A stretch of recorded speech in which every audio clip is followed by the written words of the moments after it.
समृद्ध थे तब भी हमने कभी दुनिया को युद्ध में नहीं जोता। हम बुद्ध का देश है, युद्ध हमारी राह नहीं है।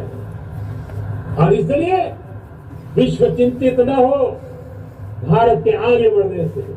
मैं विश्व समुदाय को विश्वास दिलाता हूं कि आप भारत के संस्कारों को समझिए, भारत के हजारों साल के इतिहास को समझिए।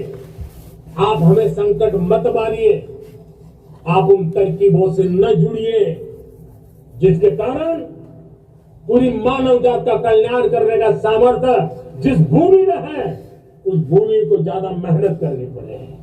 लेकिन फिर भी मैं देशवासियों को कहना चाहता हूं, चुनौतियां कितनी ही क्यों न हो, चुनौती को चुनौती देना ये हिंदुस्तान की फितरत में है।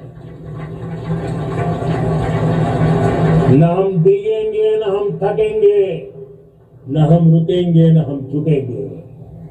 हम संकल्पों की पूर्ति के लिए 140 करोड़ देशवासियों का भाग्य बदलने के लिए, भाग्य सुनिश्चित करने के लिए, राष्ट्र के सपनों को साकार करने के लिए हम कोई कोर कसर नहीं छोड़ेंगे। हर बदनीयत वालों को हम हमारी नेक नीयत से जीतेंगे, ये मैं विश्वास देता हूं। मेरे प्यारे देशवासियों, समाज की मनोरचना में भी बदलाव कभी कभी बहुत बड़ी चुनौती का कारण बन जाता है। हमारा हर देशवासी भ्रष्टाचार की दिमक से परेशान रहा है। हर स्तर के भ्रष्टाचार ने सामान्य मानवीय का व्यवस्थाओं के प्रति विश्वास तोड़ दिया है। उसको अपनी योग्यता, क्षमता का प्रति अन्याय की जो गुस्सा होता है वो राष्ट्र की प्रगति में नुकसान करता है। और इसलिए हमने व्यापक रूप से भ्रष्टाचार के खिलाफ एक जंग छेड़ा है। मैं जानता हूं इसकी कीमत मुझे चुकानी पड़ती है, मेरी प्रतिष्ठा को चुकानी पड़ती है, लेकिन राष्ट्र से बड़ी मेरी प्रतिष्ठा नहीं हो सकती है, राष्ट्र के सपनों से बड़ा मेरा सपना नहीं हो सकता। और इसलिए ईमानदारी के साथ भ्रष्टाचार के खिलाफ मेरी लड़ाई जारी रहेगी, तीव्र गति से जारी रहेगी और भ्रष्टाचारियों पर कार्रवाई जरूर होगी। मैं भ्रष्टाचारियों के लिए भय का वातावरण पैदा करना चाहता हूं ताकि देश के सामान्य नागरिक को लूटने की जो परंपरा बनी है उस परंपरा को मुझे रोकना है। लेकिन सबसे बड़ी नई चुनौती आई है। भ्रष्टाचारियों से निपटना तो है ही, लेकिन समाज जीवन में उच्च स्तर पर एक जो परिवर्तन आया है वो सबसे बड़ी चुनौती भी है और एक समाज के लिए सबसे बड़ी चिंता भी है। क्या कोई कल्पना कर सकता है कि मेरे ही देश में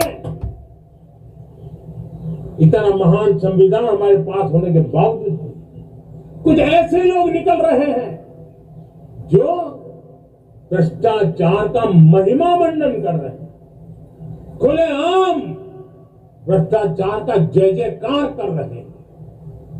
समाज में इस प्रकार के बीज बोने का जो प्रयास हो रहा है, भ्रष्टाचार का जो महिमा मंडन हो रहा है, भ्रष्टाचारियों की स्वीकार्यता बढ़ाने का जो निरंतर प्रयास चल रहा है वो स्वस्थ समाज के लिए बहुत बड़ी चुनौती बन गया है, बहुत बड़ी चिंता का विषय बन गया है।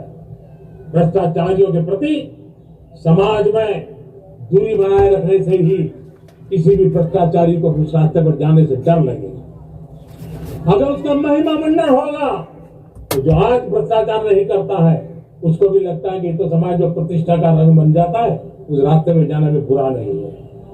मेरे प्यारे देशवासियों,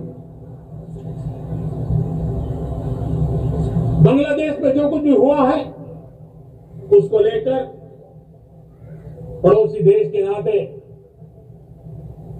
चिंता होना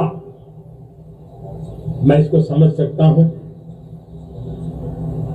मैं आशा करता हूं कि वहां पर हालात जल्द ही सामान्य होंगे, खास करके 140 करोड़ देशवासियों की चिंता कि वहां हिंदू, वहां के अल्पसंख्यक, उस समुदाय की सुरक्षा सुनिश्चित हो।